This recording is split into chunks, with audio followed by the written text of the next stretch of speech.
So these are the drawers. They're pretty ugly, I'll be honest. They are quite ugly. We've got all this residue from the previous. They had all like these sticker stars on them, and just basically they're just ugly. And so I'm gonna sand them right back. I'm gonna actually prime them because it's got like this horrible laminate on it. So I'm not sure if you can see. So this kind of like shiny, horrible laminate.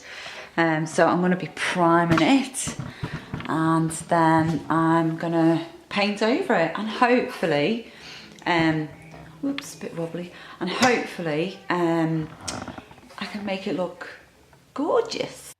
So here I'm just chipping off the sides because it was all a little bit chipped off anyway. So I just took the rest off with a little bit of a chisel and a hammer. If you do want to put it back on, so you want that perfect look, then I'm pretty sure you can get something from the hardware store to cover that.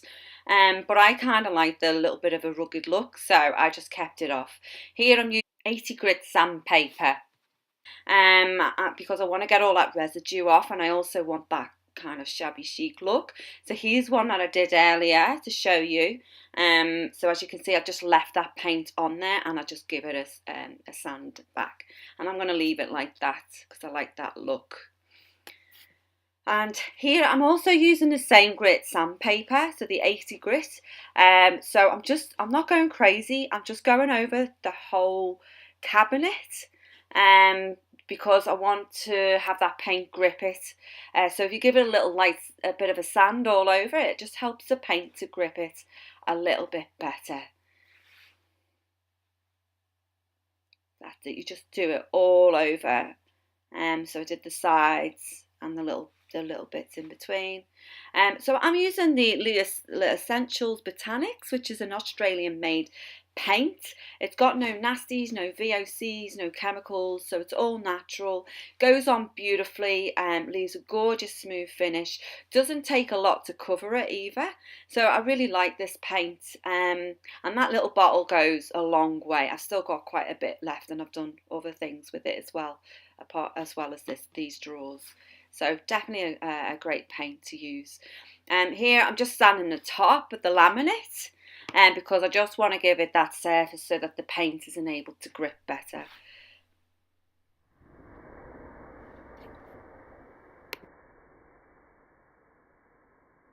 So here I'm just using an old plastic container that I had in the cupboard, and I'm just using a little bit at first just to cover it, just to get a first coat on, and then I'll just keep layering it up. I think I used about two to three coats on this one because, as you can see, the first layer is quite thin, so I think I did about 3 coats, to be fair.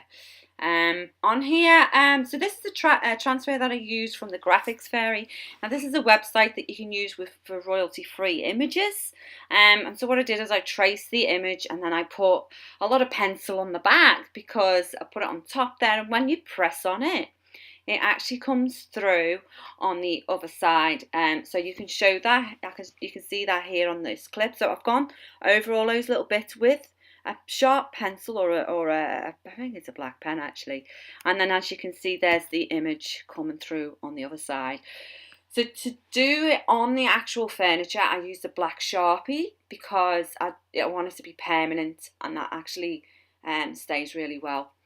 You can also get those like really fine details as well, because you can get those like really fine Sharpies. However, sometimes they're not very good on paint, and so I would recommend getting quite a few of them if you want that really nice details. And yeah, and they're quite good as well when you go over them with the sandpaper. Here I've got some new handles because I didn't like the original ones.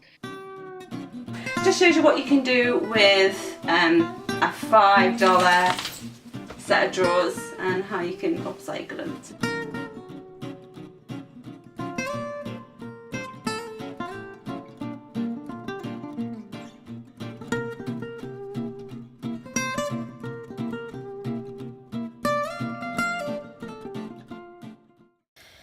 if you like what you see, be sure to hit the subscribe button and a notification little bell, which will tell you that there's new videos coming out each week. I'll be doing 2 new videos on vintage hauls, vintage home decor and vintage craft projects for the home. So I'll see you in the next video. Bye.